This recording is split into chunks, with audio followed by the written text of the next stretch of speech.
আল্লাহর রহমতে আমি গর্ভবতী, ইনশাআল্লাহ 2-1 দিনের মধ্যে আমি উমরা পালন করতে মক্কা যাব। আমি উমরা করলে কি আমার অনাগত সন্তানের উমরা হয়ে যাবে, নাকি ওর জন্য আলাদা উমরা পালন করতে হবে?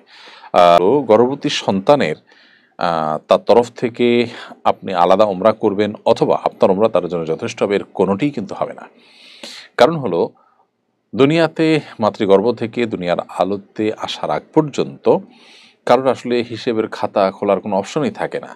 তিনি এই জগতের বাসিন্দা না হলে, মাতৃগর্ভ থেকে দুনিয়াতে বা পৃথিবীর আলোতে তিনি না আসলে, তখন তার তরফ থেকে উমরা অথবা তাকে নিয়ে উমরা করলে তার উমরা হওয়া, এগুলোর কোনোটি স্কোপ থাকে না। বিধায় মাতৃগর্ভে থাকা শিশুকে নিয়ে যদি মা উমরা করেন কিংবা হজ করেন, সেক্ষেত্রে মার উমরা এবং হজ আদায় হবে শুধুমাত্র। তবে তিনি শিশুকে গর্ভে ধারণ করেও উমরা বা হজের মতো কষ্টসাধ্য ইবাদত সম্পন্ন করার কারণে আল্লাহ সুবহানাহু ওয়া তাআলার কাছে আলাদা বিনিময় এবং আজর লাভ করবে, সেটা ভিন্ন বিষয়।